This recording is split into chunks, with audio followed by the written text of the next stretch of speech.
The mansion had never felt so alive. It breathed with shadows, with secrets, with the weight of footsteps that did not belong to him. Henry Vance had walked through these marble halls 1,000 times, always certain, always hurried, always believing the world inside these walls bowed neatly to his schedule and success. Tonight, the house felt different. It felt like it was watching him. The hook had already been set the moment Maria's hand tightened around his arm, her whisper slicing through the quiet, "Don't make a sound, sir. Before we continue, I need you to do something for me. I need you to go down to that subscribe button. Look at it. Hit it.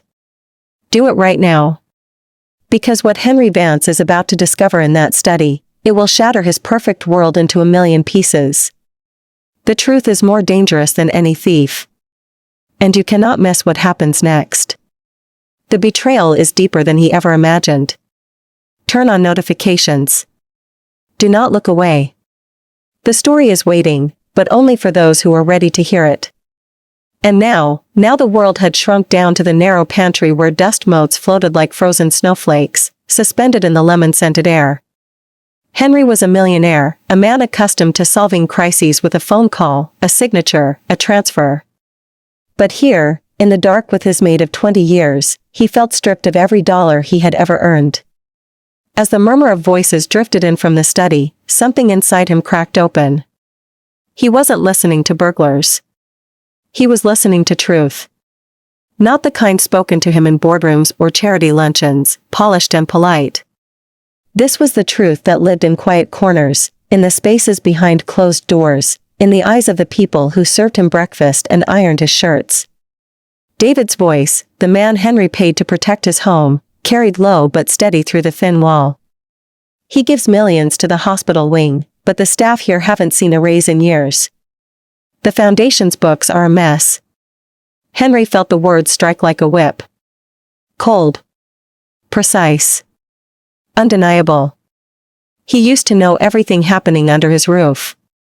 But somewhere between the stock prices and the red carpets, between the charity galas and the award dinners, he had lost the thread. He had lost himself. Then Leo spoke, and the world tilted. And Mrs. Vance, that last charity gala. She asked me to take the long way home. She was crying in the back seat. Said she felt like a trophy in a glass box. A trophy.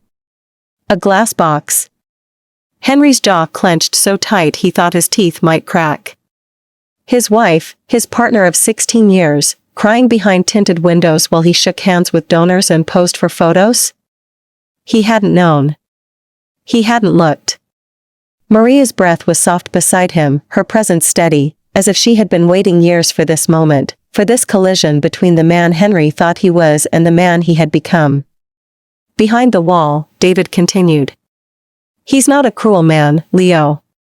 He's just a ghost in his own house. He doesn't see people. He sees assets and problems. A ghost. The word settled over Henry like dust on forgotten furniture.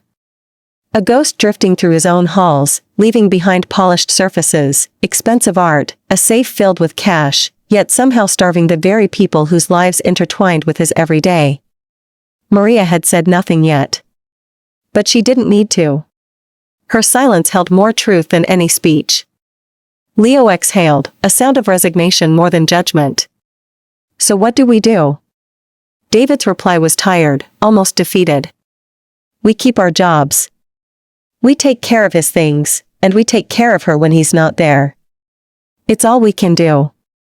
That last sentence didn't just sting, it buried itself in Henry's ribs and twisted. They took care of his wife, because he wasn't there. He sank down onto the cold tile floor, his back pressed against the pantry shelves. The bag of rice digging into his shoulder felt more real, more grounding than anything else in his life at that moment. In his desk drawer, across the hall, sat a velvet box, a symbol of a marriage he thought was fine because he never bothered to look closer. A gift meant to say I love you, but now it felt like a bandage over a wound he hadn't realized was bleeding. Maria finally met his eyes. Not with anger. Not with pity. With truth. With a question so heavy it seemed to press the air out of the pantry, Now that you know, what will you do? And for the first time in years, Henry didn't have an immediate answer. He only had the weight of his own choices, and the urgent, trembling knowledge that the house he thought he controlled had been holding a mirror up to him all along. Henry Vance had faced hostile takeovers, billion-dollar negotiations, and CEOs who would smile at him during lunch only to stab him in the back before dinner. But nothing, absolutely nothing, felt as terrifying as the silence filling his mansion now. Silence that wasn't empty. Silence that knew things. Maria didn't move. She didn't rush him, didn't push him. She simply stood there, hands clasped in front of her apron, as if she'd been preparing for this moment for years. Maybe she had. Henry swallowed hard, forcing his breath to steady. He wasn't used to fear. He wasn't used to guilt. And he certainly wasn't used to listening. But tonight wasn't giving him a choice. The study, the room he thought he controlled through the wall, the men had gone quiet. Maybe they were reviewing documents. Maybe they were finally leaving. But Henry wasn't ready to move, not yet. His heart hammered against his ribs, each beat screaming do something. But what? Apologize? Hide? Storm into the study and fire them both on the spot. The old Henry might have done that. The Henry whose name sat on awards, foundations, and stock portfolios. But that Henry was the reason they were talking about him in his own home like he was a stranger. No, worse. Like he was the villain. Sir, Maria whispered, they're not the enemy. He blinked, realizing she had crouched down beside him. Then why are they going through my study? He whispered back, barely holding the tremor out of his voice. Maria's lips pressed together. Because they're tired, she said softly. Tired of watching this house fall apart while everyone pretends it's still shining. Her words hit harder than Leo's or David's. Mrs. Vance used to laugh in this house, she continued. She used to fill the halls with flowers, music, guests. You used to notice. Henry felt something twist in his gut. A painful, ugly truth. He had noticed, once. Before the awards, the expansions, the deals that demanded more of him than he realized. You stopped seeing the home, Maria whispered. All you saw were the walls. The moment he stood up, Henry pushed himself off the floor, legs unsteady but resolve settling in. He wasn't ready to face his employees, but he couldn't stay hiding in a pantry like a child afraid of the dark. He was done being a ghost. Maria, he said quietly, I need you to tell me the truth. All of it. Not as my employee. As someone who knows this house better than I do. She hesitated. For the first time that night, she looked uneasy. That depends on what you're ready to hear, she said. Henry straightened. I want to know what I missed. Maria inhaled deeply, bracing herself. Then listen carefully, she said, because the truth doesn't whisper in this house anymore. It screams. Meanwhile, inside the study, David closed the ledger he had been reviewing, sighing. Leo rubbed the back of his neck, pacing slowly across the expensive rug. They're getting bolder, Leo muttered. Those calls from the foundation board? They're hinting at mismanagement. You know what that means. David nodded grimly. Investigation. Public one. Do you think he knows? Leo asked. David scoffed. Henry Vance? He doesn't know what color the kitchen tiles are. He hasn't stepped foot in the West Hall in 3 years. He thinks money fixes things by existing, not by being used. Leo shook his head. I don't hate the man, he said. But someone needs to wake him up. Before the media does. Outside the study, Henry's hand tightened around the pantry doorframe. He had heard every word. Maria turned to him slowly. Sir, she whispered, this house has been holding its breath for a long time. Tonight is the first time it's exhaled. Henry closed his eyes, and behind them he saw his wife's face, the last time they ate dinner together, the last time she leaned on him, the last time she looked at him with hope instead of patience. He whispered, almost to himself, I didn't know. Maria's reply was soft but firm. You didn't look. And with that, Henry Vance finally opened the pantry door. Not to fire anyone. Not to hide. Not to defend himself. But to face the truth waiting in the study, truth spoken by the people who knew him best, even if he barely knew them at all. His footsteps echoed down the hallway. Slow. Determined. And for the first time in years, his mansion listened. The hallway felt impossibly long. Henry had walked it thousands of times, usually with a phone in one hand, a contract in the other, and his mind already in tomorrow's meeting. But tonight, with every quiet step toward the study, each portrait on the wall seemed to watch him differently. Not with admiration. Not with pride.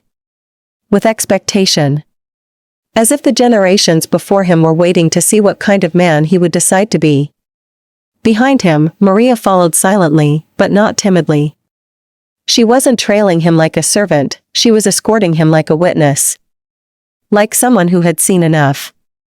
The door to the study was half open. Light spilled into the hallway in a narrow beam, cutting across Henry's polished shoes. He paused. Maria didn't say a word. He breathed once, twice, then stepped inside. Two men. One truth. David and Leo froze mid-conversation. David's posture straightened instantly, professional, alert, while Leo's eyes widened, guilt flashing across his face. Mr. Vance, David said cautiously. We didn't know you were here? Henry finished quietly. Yes. I gathered that. Silence clamped onto the room. Heavy. Suffocating. Henry looked around, really looked. The study was a mess. Paper scattered. Ledgers open. Files pulled halfway from drawers. His desk, usually pristine, was covered in the guts of his financial world, exposed like a wound. This wasn't snooping. This was desperation. Leo swallowed hard. Sir, we can explain. Henry raised a hand, not to silence them, but because he needed a moment to steady himself. I heard, he said slowly. All of it. Every word. David's jaw tightened, but he didn't deny it. Leo lowered his eyes. Maria stayed near the doorway like a quiet anchor, her presence keeping the room from collapsing under the weight of truth. Henry approaches the desk. He walked past the two men, past the chaos, and rested his hand on the one drawer he knew better than any other, the one that held the small velvet box. The anniversary gift. The apology he never realized he needed to give. He didn't open the drawer. He didn't deserve to. Not yet. You're right, Henry said finally, barely above a whisper. About the raises. About the foundation. About her. The admission seemed to startle even the air. David exchanged a glance with Leo, disbelief flickering in his eyes. They expected anger. Defensiveness. Threats. What they got was something rarer. Humility. I don't know when I stopped seeing things, Henry continued. People. Problems. This house. My wife. His throat tightened on that last word. Leo looked up. Sir, she loves you. She feels alone. Maria exhaled softly, as if Leo had spoken aloud something she'd been carrying for years. She shouldn't, Henry murmured. This house is full. There are people everywhere. And yet, he paused, a strange ache blooming in his chest. Somehow, I am the only one who doesn't feel present. David steps forward. Mr. Vance, David began carefully, we didn't mean disrespect. We were just trying to make sense of things. The foundation audits, the delays, the household budgets, everything slipping. Henry nodded. I know. And I should have noticed. Instead, I threw money at public causes so I could pretend everything else was fine. Leo rubbed the back of his neck. We didn't want to betray your trust. Henry looked at both men. Really looked. You didn't betray me, he said. You held me accountable. Maria's eyes glistened, just for a second. The question no one expected him to ask. Henry pulled out the chair behind his desk and sank into it, the leather sighing under his weight. He felt smaller. More human.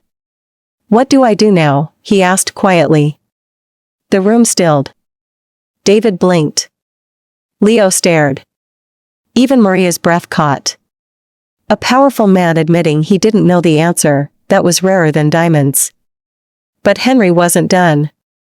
"I'm not asking as your employer," he added. "I'm asking as a man who realizes he has been asleep for years. How do I fix what I broke?" A long moment passed, thick with the kind of honesty no one in this house had dared speak aloud. Then Maria stepped forward, leaving the doorway for the first time. Her voice was steady. Firm. "Start by looking at the people, sir," she said. "Not the walls. Not the money. The people." Henry absorbed the words like sunlight after a long winter. "And after that?" he asked. Maria's answer was simple, but devastating. "Go see your wife." Henry closed his eyes. And for the first time, he felt fear, not of intruders, not of financial audits, but of the truth waiting in the room down the hall.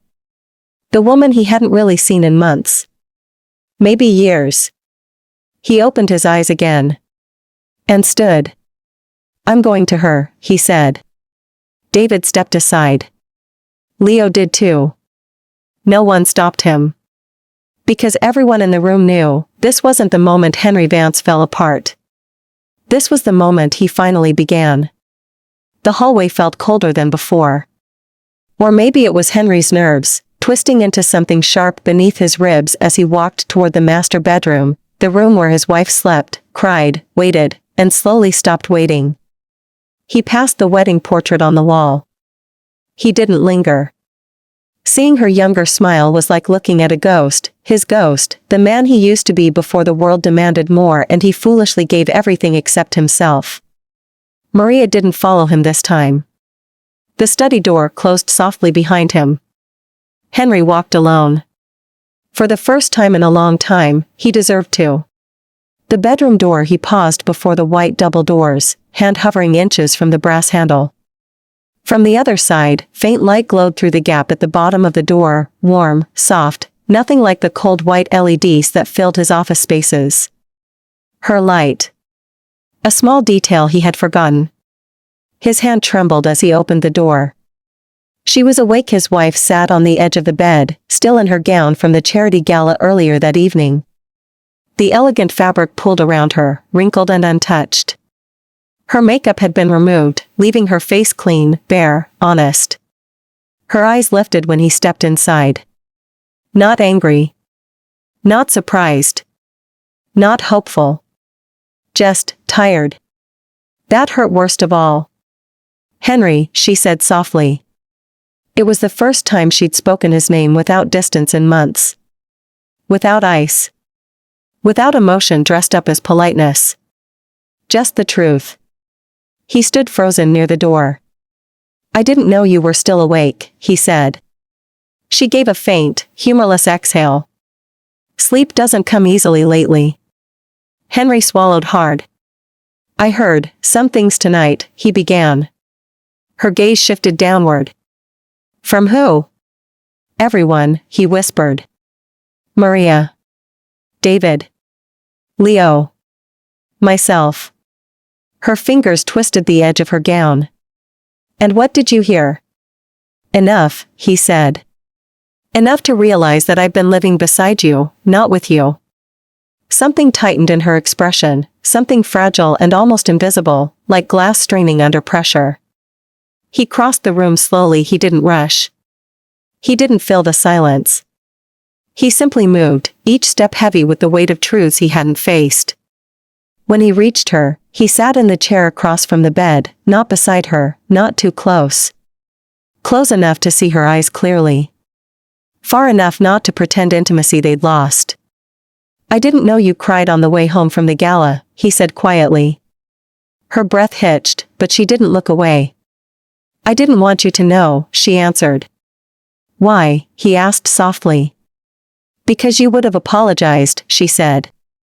"You always apologize." But you never change.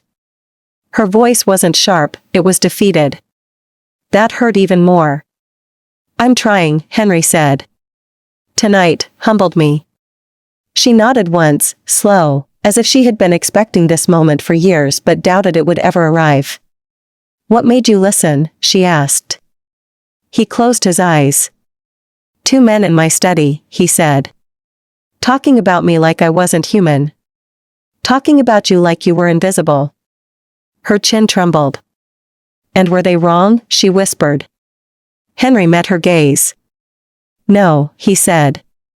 They were right. Something broke then, not loudly, not dramatically. Just a small crack in her chest and his.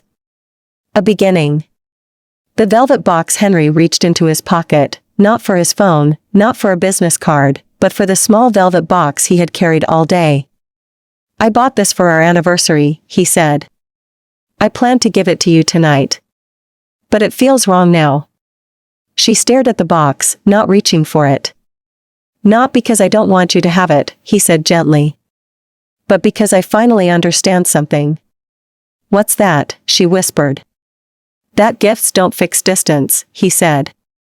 Presence does. A tear slipped down her cheek. Not grief. Not hope. Recognition. He placed the box on the bed, not in her hand. Not dramatically. Just gently. Open it when you believe I earned the right to give it, he said. Not before. She stared at the box for a long time, her fingers trembling. Henry, she said, I never wanted you to be perfect. I just wanted you to be here. His voice broke. And I'm trying, he whispered. I don't know how to fix all of it, but I'm here. Really here. She nodded slowly. For the first time in months, she wasn't leaning away from him. She wasn't folding inward. She was listening. A small, fragile start. And Henry felt something he hadn't in years, hope, but not blind, not easy. Hope wrapped in work, honesty, and the fear of losing what mattered most. He reached toward her hand. Not to grab. To offer. She hesitated, then placed her hand in his. A touch so small, so gentle, yet it shook him more than any business victory in his entire career. Outside the bedroom, the mansion lights seemed to dim softly, as if the house itself felt the shift. As if the house had been waiting for this moment, too. The night had settled deep into the mansion by the time Henry and his wife spoke, without whispers, without walls, without pretending everything was fine. It wasn't fine. But for the first time, it was honest.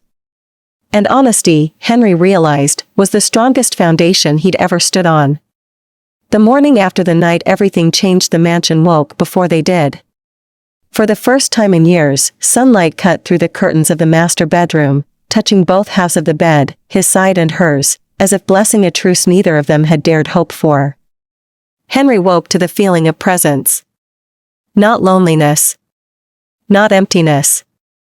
His wife sat beside him, hair pulled back, still in a robe, holding a mug of coffee, his mug, the one she used to bring him every morning before life became a storm he stopped noticing. I made breakfast, she said softly. He blinked, stunned. You haven't done that in a long time. Her smile was faint, tired, but real. I wanted to talk. He sat up. He listened. And for once, he didn't look at the clock. The conversation that changed everything, over eggs and toast eaten at the kitchen island instead of the formal dining room, she finally said the words she had been holding in for years. I felt like I was living with a very polite stranger. Henry didn't defend himself. Didn't try to explain it away. He simply nodded. I know. And I'm sorry. For the silence you lived in. For the things I stopped seeing. She took a sip of her coffee, then set the mug down. You can't change what happened yesterday, Henry. But you can choose who you are tomorrow. I want to choose us, he said quietly. Her eyes softened. Then show me. Not with gifts. With consistency. He nodded. It was the first promise he'd made in years that he fully intended to keep. Meanwhile, in the staff quarters, Maria, David, and Leo stood in the pantry, of all places, remembering the night before like soldiers coming down from a battle. "Do you think he'll actually change?" Leo asked. David shrugged. "I've never heard him talk like that." The man looked human. Maria smiled faintly, the smallest, proudest curve of her lips. "He didn't fall apart last night," she said. "He woke up. There's a difference." And then, footsteps. Henry stepped into the kitchen, dressed simply in a white shirt and slacks. No tie. No briefcase. No phone glued to his hand. Just a man who wanted to start over. The staff froze. Henry cleared his throat. "Good morning." They all replied, but cautiously, unsure what version of him stood before them. He looked directly at Maria first. "Thank you," he said. "For protecting this house long after I stopped paying attention." Her eyes softened. "Someone had to." He turned to David. "I want to review the foundation books with you. All of it. Every detail. Today." David blinked in shock. "Yes, sir." "And Leo," Henry said gently, "I'm sorry you had to comfort my wife more than I did. That's going to change." Leo nodded, stunned. Then Henry stunned them further. "I want to talk to everyone today," he said. "Household, kitchen, groundskeepers. I want to hear what I've missed. I won't interrupt. I won't defend myself. I'll listen." Maria took a slow breath. "Sir," she said, "that will mean hearing things you won't like." He nodded. "I'm ready." For the first time, he truly was. The moment his wife appeared, she walked into the kitchen wearing a soft sweater, her eyes landing briefly on Henry before shifting to the staff. "Good morning," she said warmly. Everyone greeted her with relief, genuine relief, because they had watched her fade little by little. Henry stepped closer to her, not touching, not assuming, just near. She didn't step away. That tiny motion was everything. "Are you ready?" she asked him. Henry looked around the kitchen, the house, the people who had waited for him to return in more ways than one. "Yes," he said. "I'm ready to rebuild." The velvet box, the decision that evening, after a day of listening, apologizing, and seeing the mansion through new eyes, Henry returned to the master bedroom. The velvet box still waited on the bed. But tonight, its meaning felt different. He didn't pick it up. He didn't push it toward her. He simply sat beside his wife. She reached for the box, not because she had forgiven everything, not because the past had vanished, but because she believed in the man she saw today. She opened it. Inside was a necklace, simple, elegant, with a small diamond pendant shaped like a teardrop. She touched it gently. "It's beautiful," she whispered. Henry didn't say, "I'm glad you like it." Instead, he said, "I want to earn every day that you choose to wear it." Her eyes glistened. She leaned her head gently onto his shoulder. Not a dramatic reconciliation. Not fireworks. Just closeness. Real. Human. Enough. The mansion that finally felt like a home that night, as the lights dimmed and quiet settled over the rooms, the house felt different. Warmer. Lighter. Alive. Not with secrets. Not with silence. With healing. For the first time, the mansion exhaled, not the sound of a house breaking, but of a home finally breathing again.